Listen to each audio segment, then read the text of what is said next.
E a questão do fundamentalismo, o que nós podemos dizer a respeito disso? Algumas coisas.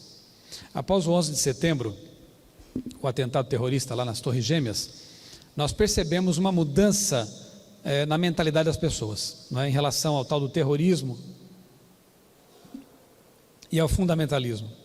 Os americanos não aceitavam muitas coisas que hoje aceitam por medo de morrer. E como eu disse há pouco, quando as pessoas têm medo, elas aceitam até que suas liberdades pessoais sejam limitadas, por lei mesmo.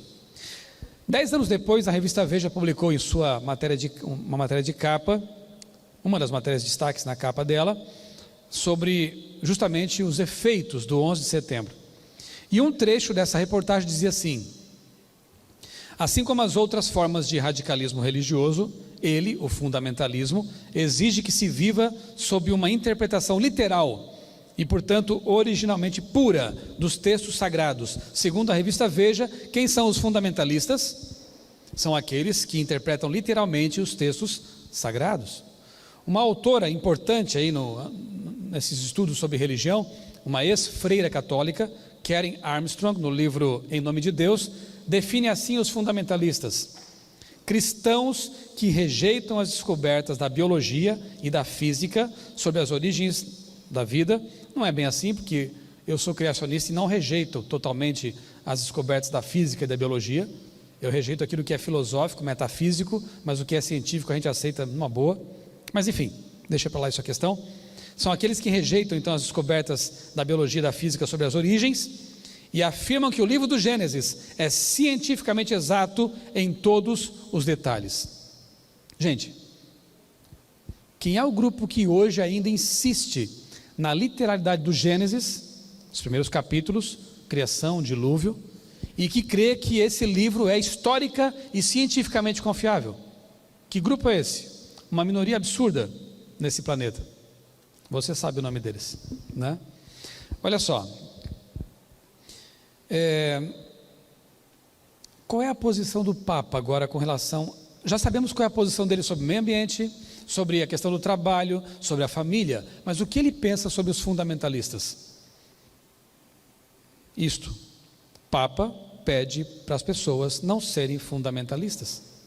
Isso foi publicado, ele disse isso mês passado.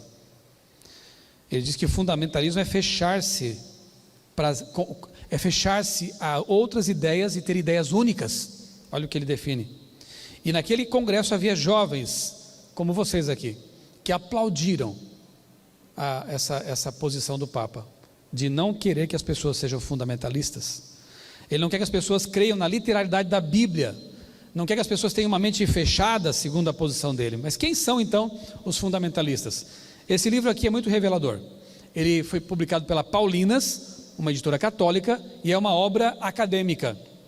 E lá num capítulo dele, o autor define essa questão e diz assim, que o criacionismo não consiste na sobrevivência de uma cosmovisão pré-científica. Ao contrário, trata-se de um fenômeno moderno ligado primariamente aos adventistas e ao fundamentalismo cristão norte-americano.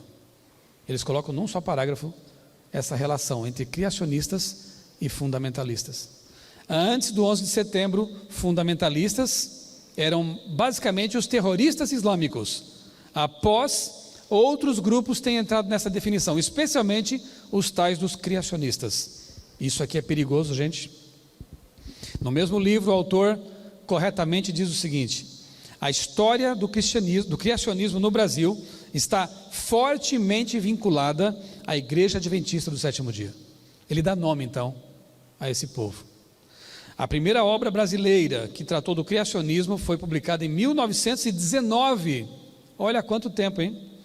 Seu autor, o primeiro adventista batizado no Brasil, Guilherme Stein Jr. Foi o primeiro adventista brasileiro, na verdade o primeiro batizado no Brasil. Percebem como os próprios católicos estão agora dizendo quem são os tais dos fundamentalistas? Uma das denominações mais importantes no desenvolvimento do criacionismo foi, e ainda é, continua dizendo aquele livro da Paulinas, a Igreja Adventista do Sétimo Dia, enfatizando a leitura literal da Bíblia base para sua afirmação de que o sábado seria o verdadeiro dia de repouso ordenado por Deus. Ellen White e outros fundadores afirmaram que o mundo teria sido criado em 6 dias literais. Como pode pessoas do século 21 ainda crerem nessas ideias fundamentalistas? No livro Último Império, pastor Vanderlei Dornelles tem um capítulo bem interessante ali sobre a questão dos dissidentes da nova ordem mundial, os fundamentalistas, né, ou criacionistas. E ele diz assim: embora não se considerem fundamentalistas, eu não me considero assim, creio que você também não deve aceitar esse apelido. Os adventistas defendem a dimensão histórica do relato da criação e dos eventos representados nas profecias. Sim, nós cremos nisso, mas isso não faz de nós radicais, terroristas, nem fundamentalistas, ok?